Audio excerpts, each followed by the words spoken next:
Alô, galera! Saudações esportivas! O debate do futebol da televisão paraibana mais esperado da semana está no ar. Vamos analisar a abertura do hexagonal do campeonato estadual. Empate entre Raposa e Galo deixa Campinense na vantagem para o segundo jogo. O Belo sofreu no Sertão. Souza pode perder até por um gol de diferença no jogo de volta na capital.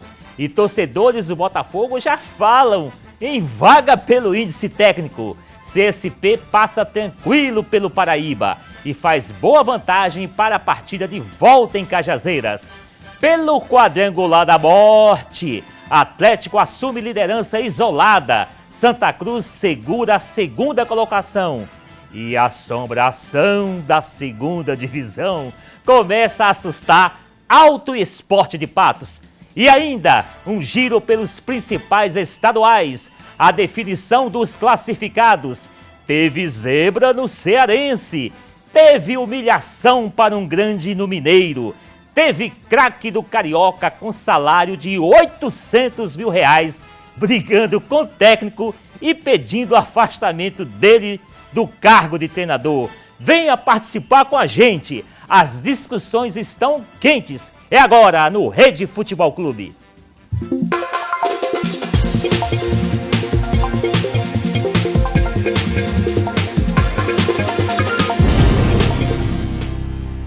Boa noite! Finalmente, depois de 15 rodadas, terminou a primeira fase do Campeonato Paulista. E quase que um dos grandes ficou de fora das quartas de final. O Palmeiras conseguiu a vaga no sufoco. O Palmeiras foi o único dos 4 grandes que entrou em campo não garantido nas quartas de final. A classificação veio fora de casa, em Mojimirim. Alexandre aproveitou o rebote e abriu o placar para o Verdão. Lulinha empatou. Lucas Barrios, num belo gol, garantiu a liderança do Grupo B. Na próxima fase, o Palmeiras recebe o São Bernardo. Com a derrota por 2-1, o Mojimirim foi rebaixado para a segunda divisão. Em Sorocaba, o São Paulo perdeu para o São Bento por 1-0, gol de Regis. Com a derrota, o tricolor será visitante nas quartas de final contra o Audax. E o São Bento, que entrou em campo também já classificado, vai encarar o Santos na Vila Belmiro. Santos que venceu em casa o Audax de virada. O Wellington marcou primeiro para o time de Osasco. No segundo tempo, Ricardo Oliveira tocou para Léo Cittadini empatar. No finalzinho, aos 42, 1 minuto depois de entrar em campo, Ronaldo Mendes garantiu a vitória suada do Santos. Aqui em Itaquera, o Corinthians bateu o Novo Horizontino e terminou a primeira fase com a melhor campanha do Paulistão. Assim, se chegar até a semifinal, vai ter a vantagem de decidir em casa. Fagner, no chute de longe, abriu o placar. No início do segundo tempo, o lateral fez mais um. Num belo chute de fora da área, Alain Mineiro fechou o placar, 3-0. O adversário do Timão em Itaquera nas quartas de final será o Red Bull Brasil. Torcedor, eu já peço agora, primeiro, que ele venha no domingo para nos incentivar, porque a equipe não está madura, ela não está pronta. Definidos os classificados para as quartas de final do Campeonato Paulista, agora vamos conferir as datas e horários das partidas. No sábado, às 6h30 da noite, na Vila Belmiro, jogam Santos e São Bento. No domingo, 2 jogos, às 4 da tarde, no Itaquerão, Corinthians e Red Bull Brasil. E às 6h30 da noite, em Osasco, Audax e São Paulo. Completando a rodada, segunda-feira, às 9 da noite, Palmeiras e São Bernardo. Agora vamos para os nossos convidados, bater aquele papo legal, essa bola aqui redonda, bem redondinha, bola grande, cheia, de boa análise. Começando pelo Campeonato Paulista, vou começar por ele, que está aqui o Ranieri Soares, que é o repórter do Correio da Paraíba, e o nosso Herbert Alain, que é o editor de esportes do Jornal Já. Vou começar por ele, Ranieri, que ele é São Paulino. Vai tripudiar em mim, né? Porque tem uma pergunta depois, engraçada. Você, aí nessa classificação, por último, o Palmeiras aí entrou aí no apagar das luzes, como diria o velho narrador esportivo. Foi sufoco pro Palmeiras, hein, Alan? Boa noite, Aldemir, ao amigo Raniero, o pessoal de casa. Realmente, como a gente já vinha conversando aqui, esse grupo do Palmeiras era o mais disputado. Nessa última rodada, as 5 equipes do grupo entraram com chance de classificação. O Palmeiras fez o seu dever, venceu o Mojimirim fora de casa e, de quebra, rebaixou a equipe do interior paulista, né? Agora terá um duro adversário, que é o São Bernardo, que também fez uma boa campanha nessa primeira fase. Mas, por sorte, como garantiu a vantagem, vai definir sua classificação em casa, no Allianz Parque, na próxima segunda-feira. Raniero, o Audax que vai enfrentar o São Paulo ofereceu uma grana, uma compensação para levar, porque é um jogo único, né, agora não tem isso não lá em São Paulo. Quem se classificou na frente só tem a vantagem de jogar em casa, mas se terminou o empate, vai para pênalti, não tem essa lá em São Paulo não. Aí o Audax, o São Paulo ofereceu uma grana para levar o jogo para o Morumbi, para Caimbu, para a capital, onde o Audax quisesse, dizendo que ia ter uma melhor renda, que lá em Osasco o estádio acanhado. E sabe quem é o presidente do Audax? O folclórico Vampeta. Lembra-se do Vampeta? Naquela frase dele, né? Eles fingem que me pagam, eu finjo que jogo. Aí o Vampeta até já está nas redes sociais brincando, dizendo, quando eu jogava no Corinthians eu ganhava do São Paulo em qualquer lugar, até na lama. Pelado eu ganhava de São Paulo, a lama deve estar danado. Mas não vou levar não, vou jogar em Osasco mesmo, não vou levar lá para São Paulo o jogo não. E aí, vai ser difícil para o São Paulo lá em Osasco, no estádiozinho acanhado? Olha, boa noite a você, Aldemir, boa noite também ao nosso querido Alan Ebert, e boa noite ao telespectador ligado no Rede Futebol Clube. Na verdade, eu vejo o seguinte, comercialmente falando, e o São Paulo, que é um clube de massa, eu acho que seria válido para o Audax, né, pegar aí essa proposta para jogar na capital, até porque a gente sabe que nessa reta final de todas as competições que estão acontecendo espalhados pelo Brasil agora, que esse momento é concentrado para os estaduais, eu acho que seria válido. Agora, já pegando pelo lado da rivalidade, o Vampeta indiscutivelmente é um dos nomes e dos grandes nomes dos que vestiram a camisa do principal adversário, que é o Corinthians. Eu acredito que para ele vai ser uma vantagem jogar em Osasco, até porque o campo mais acanhado é difícil, por exemplo, para um time como São Paulo ou até para qualquer outro time considerado grande lá do futebol paulista, porque são acostumados a jogar em grandes estádios. Então, numa estratégia futebolística, tudo bem. Agora, eu sendo o Vampeta, eu iria jogar na capital com toda certeza. Até se depois eu perdesse para o São Paulo. Né? Até se depois eu perdesse. Agora, ia estar de bolso cheio. Sim, Alan. Só uma observação, como o Ranieri disse, comercialmente seria muito melhor para o Audax jogar no Morumbi, porque nesta fase do campeonato, a renda é dividida entre as duas equipes, não importa o vencedor, 50% para cada. O estádio do Audax é bem acanhado, só cabe 13 mil pessoas, e no Morumbi 65, 67. Pode lotar. Pois é. Agora, para eles, para o Audax, é muito mais vantagem jogar em seus domínios, porque o São Paulo, nesta temporada, ainda não sabe o que é vencer uma partida fora de casa. Impressionante isso. O time jogando Libertadores, em situação complicada nessa outra competição também, mas ainda não venceu fora de casa. Agora, a observação para esse jogo do Palmeiras, né?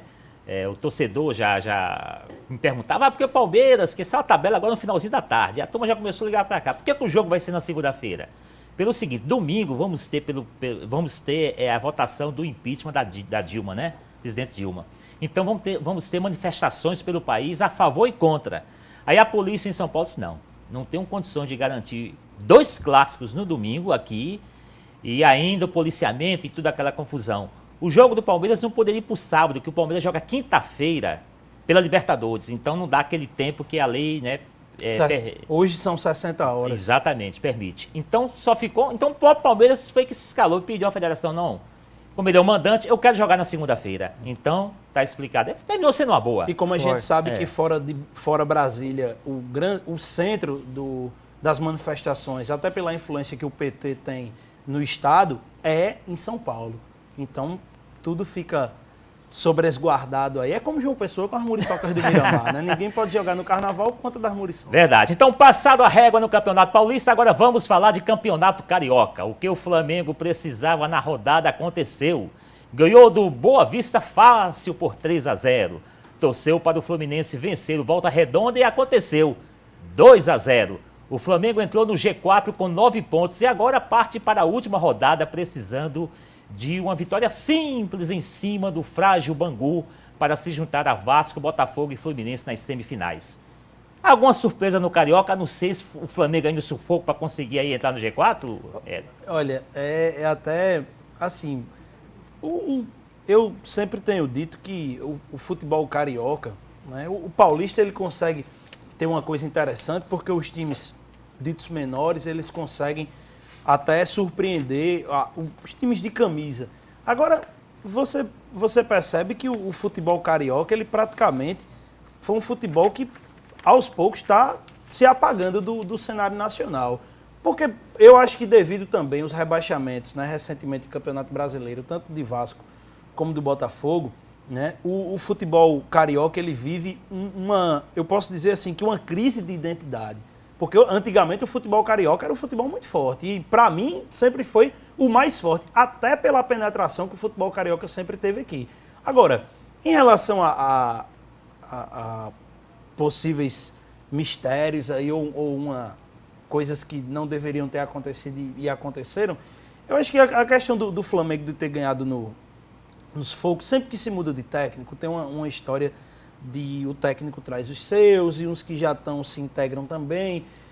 Uma característica que eu estava até conversando com um colega flamenguista outro dia era a questão do Guerreiro, né? E que, assim, ainda o Flamengo está até bem estruturado em relação aos anos anteriores. Agora está faltando ainda aquele dedo ali, que eu acho que um treinador tem que chegar mais forte, tem que ter um dedo assim de dizer, ó, esse aqui é o Flamengo, até para dar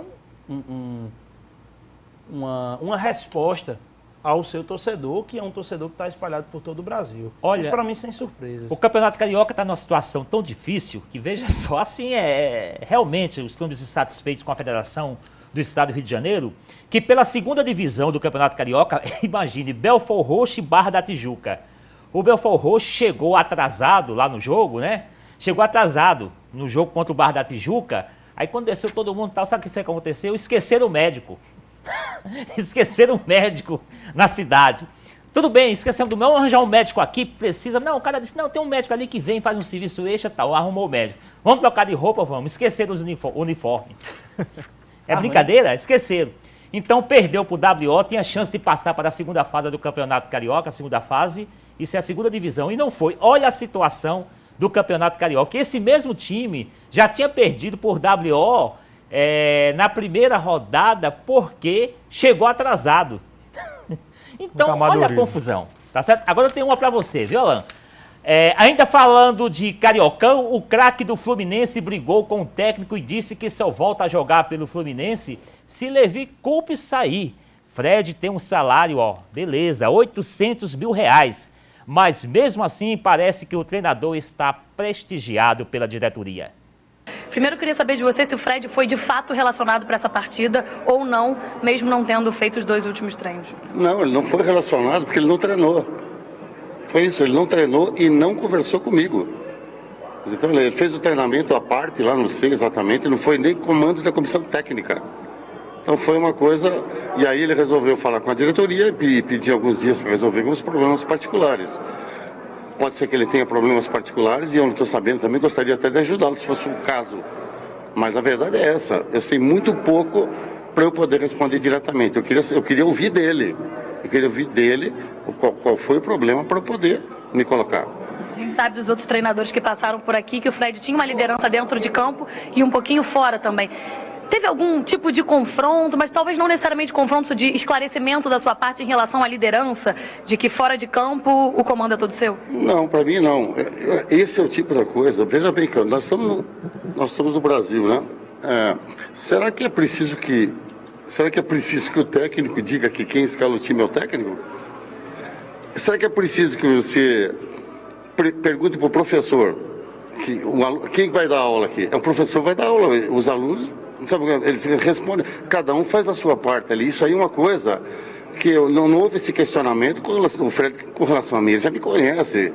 Quer dizer, eu acho que apenas a atribuição dada ao técnico é essa, de comandar o time ali e decidir sobre substituição, sobre esquema tático, esse tipo de coisa. Mas eu, normalmente, na minha maneira de trabalhar, eu gosto de abrir. Eu gosto de abrir o diálogo para os jogadores, eu gosto que eles entendam o que está acontecendo. Eu não gosto de impor uma situação. Acho que a melhor forma de você comandar é fazer as pessoas entenderem o que você quer. Então eu penso dessa maneira também. E dentro disso ele tem maior liberdade. Nós conversamos e já tudo estava até previsto, já que ele estava se adaptando depois de uma contusão, entraria 45, 60, porque ele não pode jogar contra o Atlético Paranaense, que é a decisão da Primeira Liga. Então eu preciso dar condições, mas eu não preciso explicar isso para ninguém. Eu não preciso explicar isso, entende? Essa é uma atribuição do técnico. Então não é colocar isso em discussão. Mas ele pode ter ficado magoado, alguma coisa assim, talvez, não sei, mas ele não... É por isso que eu não posso dar a resposta, porque eu não sei exatamente qual é o questionamento dele. Essa vai para você, sabe por quê, Alan? Porque o negócio tá feio lá pro Fred, né? 800 mil reais. O Fluminense parece que não tá muito satisfeito, não. Ele pode até ir embora. E ele pode estar para onde? Para um rival do seu time lá em São Paulo, pro Palmeiras. E aí, você acha nessa briga aí, quem vai ganhar realmente? Levi ou Fred? É lamentável para um jogador do nível do Fred, experiente como ele é, entrar numa batalha dessa com o treinador. O Levi Coupe acabou de chegar no Fluminense, mas já está num comando excelente. São 8 jogos, com 5 vitórias e 3 empates.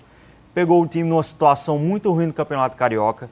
A defesa levava vários gols por partida. Era uma das piores do campeonato. Hoje em dia, levou 4 gols nesses últimos 8 jogos. Ainda classificou a equipe para a final da Primeira Liga.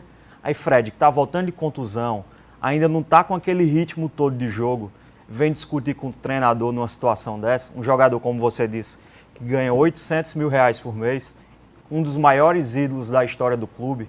Eu acho que ele tem que baixar a cabeça e entender que na hierarquia do futebol, quem manda primeiro é o treinador. Se ele não aceita isso, que vai embora para outro clube. Palmeiras, Internacional, Cruzeiro e Atlético Mineiro estão de olho. Ele tem futebol para jogar em qualquer um. Vamos ver qual vai ser a decisão do jogador. E vamos ver qual é o time que tem 800 pilas por mês, né? 800 mil reais para pagar o Fred. Campeonato Mineiro, as semifinais serão entre América e Cruzeiro, RT e Atlético. Na última rodada da fase de classificação, o Galo foi humilhado. Douglas Coutinho foi o destaque da partida, marcando os 2 primeiros gols do Cruzeiro.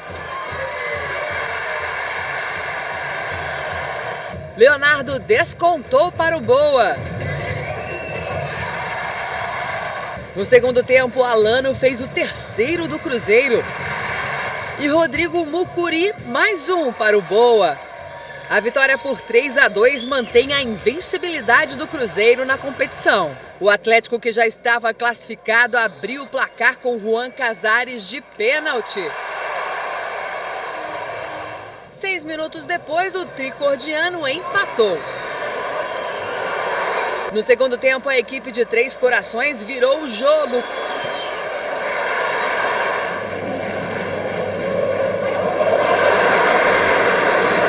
Nos acréscimos, Robinho fez o 2º do Galo. No finalzinho, o tricordiano selou a vitória. É isso aí, o Três Corações é a cidade do Pelé, tricordiano. Ranieri, aí no Mineiro nenhuma novidade não, né? O Cruzeiro invicto, o Atlético conseguiu a classificação, o presidente do Atlético está com raiva porque a despedida foi 4-2, mas já estava classificado. O Berlândia começou assustando, não se classificou. Vila Nova também começou assustando. Nada de anormal aí. Olha, uma coisa que eu estava notando, acompanhando a tabela do Campeonato Mineiro, o RT, não é? União Recreativa dos Trabalhadores. É um time que... olha, você é de Patos aqui, né? Esse time da cidade de Patos de Minas, o nome do time. Olha... E eu, assim, fiquei notando que foi um time que conseguiu, assim, até galgar espaços importantes na tabela de classificação. De repente, o RT, hoje, para Minas, daqui a pouco vai ser um Princesa dos Solimões lá pro futebol amazonense, que disputou aí Copa do Brasil, chegou também a algumas fases da Série D e chegou bem. Esses clubes desconhecidos daqui a pouco vão aparecendo por aí. Patos e Minas, é. Agora, para fechar esse bloco, é o seguinte, surpresa do cearense. O Ceará está de fora da final do estadual e também da Copa do Nordeste do próximo ano. Os finalistas são Fortaleza, Uniclinic, Guarani de Juazeiro e Guarani de Sobral. Rapidinho, Ranieri, Ceará, campeão da Copa do Nordeste, né, do ano passado, já não vai para o próximo ano. Perdeu a vaga aí. Surpresa? Foi uma surpresa, sim. Mas, vendo a campanha do Ceará nesta temporada, dava para imaginar que poderia acontecer o pior. O time irregular na Copa do Nordeste passou da primeira fase, mas foi eliminado diante de sua torcida pelo Santa Cruz. Esse ano, o time regular já teve o Lisca, que salvou o time do rebaixamento no ano passado na Série B, que foi demitido. O novo treinador chegou agora, necessitando de várias vitórias para galgar a sua classificação e acabou sendo eliminado com o maior rival dando a contribuição. Se o Fortaleza não tivesse perdido para o Guarani, o Ceará estaria classificado. Rapaz, Guarani de Juazeiro. Agora ele vai pegar o Guarani de Sobral, Fortaleza. Caramba, bem observado, Alain. No próximo bloco, vamos analisar a rodada de abertura do hexagonal do Paraibano. O sufoco que o Botafogo levou no Sertão. O empate entre Raposa e Galo. A vitória tranquila do CSP em cima do Paraíba. E ainda o quadrangular da morte. O fantasma do rebaixamento. Ameaçando o Alto Esporte de Patos. É daqui a pouco. É pá, bola!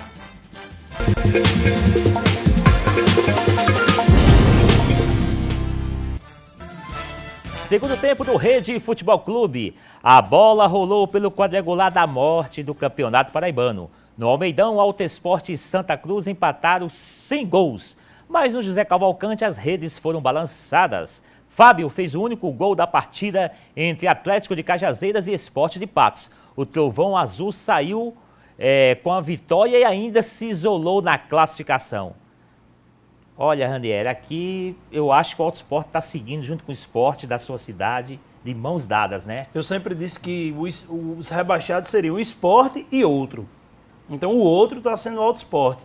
Ruim porque o esporte lutou tanto para voltar para a primeira divisão, inclusive teve a oportunidade de voltar e ficou fora por opção.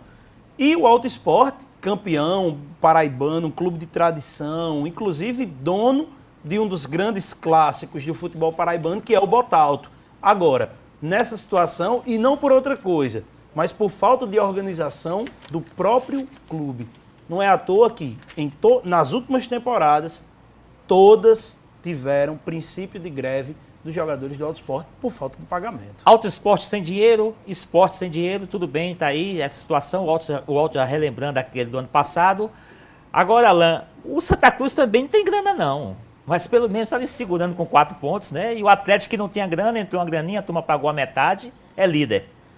Realmente, para mim, a grande surpresa desse quadrangular da morte vem sendo o Atlético de Cajazeiras, que há 2 semanas eu vim aqui, me perguntaram quem seriam os rebaixados, eu cravei que o Atlético seria um deles. Eu não acreditava nesse poder de reação. A equipe em 2 jogos nesse quadrangular venceu 2 partidas, o que não havia acontecido em 10 rodadas na primeira fase. O Atlético de Cajazeiras só havia vencido 1 partida. Então, pela situação ruim que a equipe vivia, eu achava que ia ser uma das rebaixadas. Mas já acho que com essas 2 vitórias, já encaminhou muito para se livrar. Acredito que o Santa Cruz de Santa Rita ainda está ameaçado e pode brigar por essa última vaga contra o Alto Esporte e o Esporte de Patos. O detalhe é que o Santa Cruz tem uma particularidade. A maioria dos jogadores são oriundos das categorias de base do Botafogo e estão lá jogando de forma emprestada. Até a própria comissão técnica. Então, os jogadores do Alto Esporte querem mostrar que tem capacidade de jogar, já estão criando a cancha e querem uma oportunidade agora no time principal do Botafogo, pelo menos para o banco de reservas. É isso aí. Vamos agora para a turma lá de cima, o hexagonal. O CSP deu um passo largo para a classificação para a semifinal. O Tigre passou fácil pelo Paraíba. A partida entre CSP e Paraíba começou equilibrada. Caaporã aproveitou a primeira chance do CSP e abriu o placar, 1-0. 5 minutos depois, o Tigre chegou com novo ataque. Henrique foi derrubado na área, pênalti. Bruno cobrou e fez 2-0 para o CSP.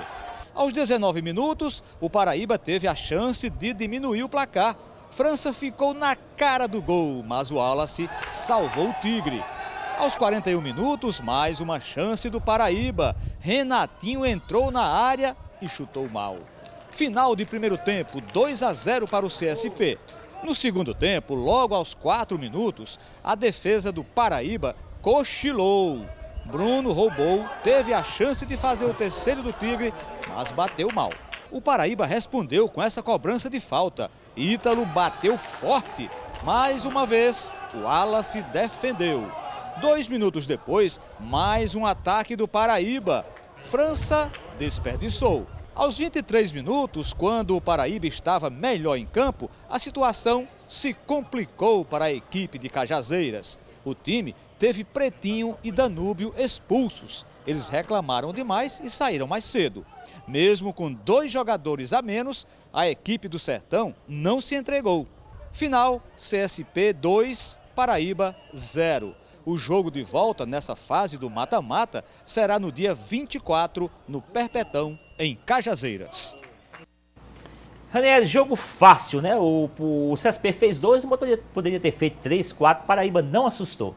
E detalhe, pelo menos assim, nos melhores momentos, você percebe, o Paraíba teve grandes chances, porém não conseguiu concretizar em gol. E o CSP, as oportunidades que teve, de fato, conseguiu fazer. Não tem uma regularidade e me assusta o CSP nessa fase final, mas se o resultado se repetir lá em Cajazeiras, aí já está na cara que vai dar CSP. Ranieri, de olho nessa vaga técnica, Botafogo está de olho, Campinense também tem de olho. Depois quem vem aí, o terceiro beneficiado é o Paraíba, que pode ganhar em Cajazeiras e até entrar pela vaga, ganhar uma vaga pelo índice técnico, dependendo dos resultados de Campinense e de Botafogo. Você acha que o Paraíba consegue reverter lá no Sertão? Eu acho que o Paraíba não deve ficar pensando muito nessa vaga técnica, porque tem que torcer ainda contra 2 rivais. Mas o Paraíba, pelo que mostrou nessa reta final do Paraibano da primeira fase, conquistou 3 vitórias consecutivas, se classificou, tem grande chance de reverter esse placar. Não dá para cravar que o CSP está lá. Como o companheiro Ranieri disse, o CSP é uma equipe muito irregular. Em temporadas anteriores fez boas campanhas e merecia chegar longe no campeonato, mas este ano o CSP não está muito bem.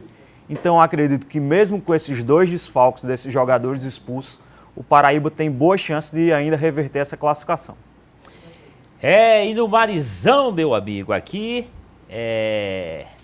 aliás não, pela uma briga por uma vaga na semifinal, Campinense 13 não saíram do 0-0.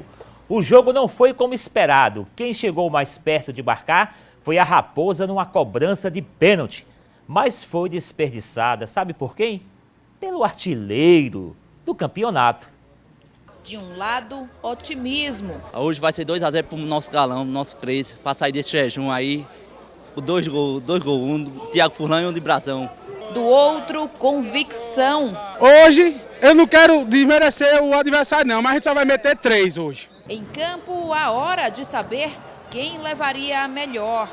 Mal teve início o jogo e tanto 13 quanto o Campinense foram logo partindo para cima. Nessa cobrança de falta, Peter ameaçou o chute, mas foi Altemar quem apareceu batendo forte e assustando Gledson. Na sequência, foram 2 cartões amarelos, um para cada lado. Depois, Rafael entrou pesado em Jucimar dentro da área. Rafael acabou expulso e foi marcado pênalti para o Campinense. A torcida comemorou como se fosse um gol. Só que o gol mesmo não foi feito. Rodrigão cobrou e Saulo defendeu. Ainda teve mais um cartão amarelo. E para acabar o primeiro tempo, o gol do Campinense foi anulado. Jucimar estava impedido.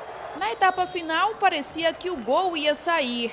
Foram feitas várias substituições. Pelo Galo, o Índio arriscou de longe. Depois foi Patrick quem tentou. Os lances incendiaram a torcida alvinegra. Pela Raposa, Jucimar levou o segundo amarelo e foi expulso. No fim, ninguém acertou o placar.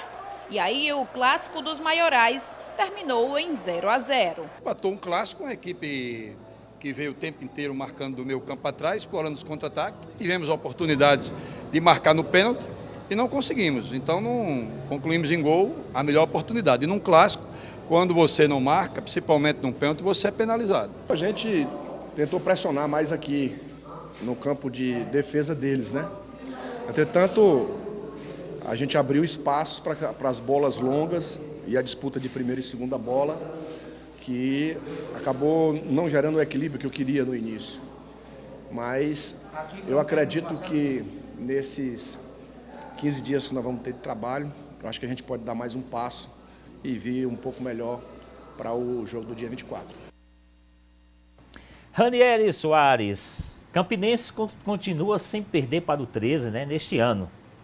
E deu luxo ainda de perder até pênalti. Você acha que está encaminhada a classificação ou o 13 vai vir com tudo mesmo, tudo ou nada no próximo domingo? Olha, vai pegar, na verdade, vai pegar o Campinense cansado, o 13. Até por conta dessa rotina de jogos que vem por aí de Copa do Nordeste e Copa do Brasil. Agora, eu acredito que para o Campinense está encaminhado. A única coisa que está precisando é o Rodrigão ou vai de vez para o Santos ou volta a marcar gol, porque depois que anunciaram o atacante, artilheiro do Brasil, com a camisa do Peixe, aí, meu amigo, o homem parou de marcar gol. 5 jogos já. 5 jogos sem marcar gol. Mexeu com a cabeça do Rodrigão, né? No Marizão, jogo com 2 pênaltis polêmicos. O Botafogo saiu na frente, mas o Souza virou a partida e abriu uma boa vantagem. Agora o Dinossauro pode perder até por um gol de diferença, que passa para a próxima fase. Casa cheia para acompanhar a partida entre Souza e Botafogo.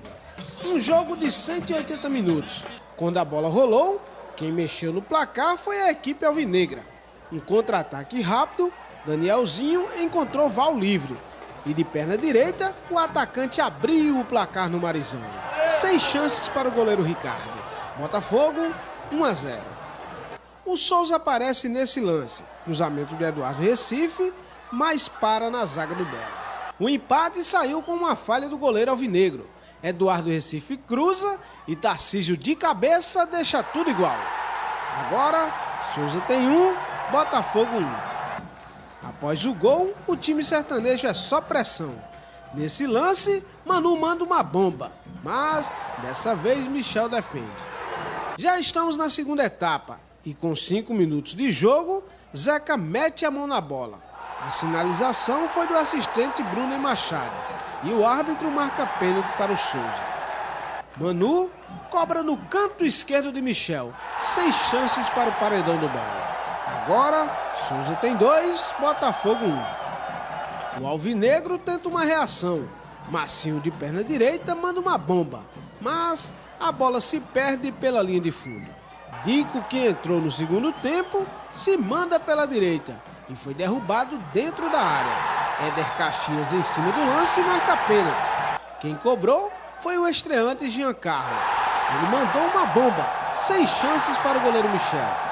E termina assim, Souza 3, Botafogo 1. Conseguimos reverter um placar adverso no primeiro tempo. Mas sabemos que o jogo lá será difícil, mas só que nós vamos trabalhar também, montar estratégia para que a gente possa sair de João Pessoa classificados. O treinador do Belo ficou na bronca e disse que o árbitro influenciou no resultado do jogo. A bola bate no morrinho, ela está saindo da área, indo para fora, ela bate no braço do atleta. Teve um lance parecido lá na zaga do Souza, ele não deu. E aqui ele deu. Quer dizer, é muito difícil jogar aqui, que não é raro jogos que não tem um pênalti aqui em Souza. Começando por Alan, então já terminando. Alan, tem razão aí o técnico do Botafogo? Nada, rapaz. Essa choradeira do Itamar Schulli, de dirigentes do Botafogo, não tem nem explicação. 2 pênaltis claríssimos. No primeiro, que é o alvo de maior número de reclamações, parece que o Zeca tá jogando basquete. Ele faz assim com a bola. E fora isso, um jogo equilibrado, mas o Souza aproveitou a força de sua torcida jogando em casa e conseguiu um belo placar. Não quer dizer que vai se classificar, mas agora tem uma boa chance, né? Ranieri, o Botafogo está jogando com o regulamento debaixo do braço, porque pode conseguir a vaga técnica, né? Já estão todo mundo comemorando. Não, pode perder para o Souza, porque a vaga... Está jogando por isso ou não? Olha, eu acredito que essa situação, ela se instiga exatamente porque se o Botafogo se classificar nessa condição, elimina um time de Campina Grande. Então, quer dizer, a rivalidade nessa hora fala mais alto. O Botafogo, né, tem exatamente essa artimanha, né, essa carta na manga, e que pode ser utilizado aí no próximo jogo, nos jogos da volta dessa fase mata-mata. Beleza. Sim, Alain? Nessa questão do regulamento, o Botafogo pode acabar eliminando o Campinense, que é um grande adversário nessa reta final, né? Vencendo a grande rivalidade nos últimos anos do Campeonato Paraibano. E para o Botafogo seria uma grande vantagem tirar o Campinense. Terminando por aqui o Rede Futebol Clube, agradecendo aí as presenças, Ranieri Soares, obrigado, repórter do Correio da Paraíba, amanhã, muitas novidades, né, esporte paraibano. E o Herbert Alando, editor do Já, amanhã cedinho, nas bancas, né, Ana? Você é leitor fiel, né, Aldemir? Sou. Vou pra padaria, compro pão, já pego o Já também. O jornalzinho debaixo do braço, para ler. Leitor... Tem novidades, estou sabendo, mas não fala não, senão vai tirar a expectativa da rapaziada. Valeu, obrigado, viu, gente? Tá bom? Valeu. Agradecendo aí os nossos convidados, e amanhã quem retorna é Ivo Marques, de Orleans e Bragança, né? O Ivo está um pouquinho dodói, mas amanhã está de volta com Rede Esportes, que vai ao ar de terça a sexta. A seguir, na programação da RCTV, tem o programa Gerardo, sempre com a entrevista, que agita a noite da cidade. Tá bom? O seu início de noite legal é aqui com o Gerardo, daqui a pouco, no Estúdio B ali, já se preparando. Tá bom, rapaziada? Saudações esportivas, galera. A gente se vê por aí.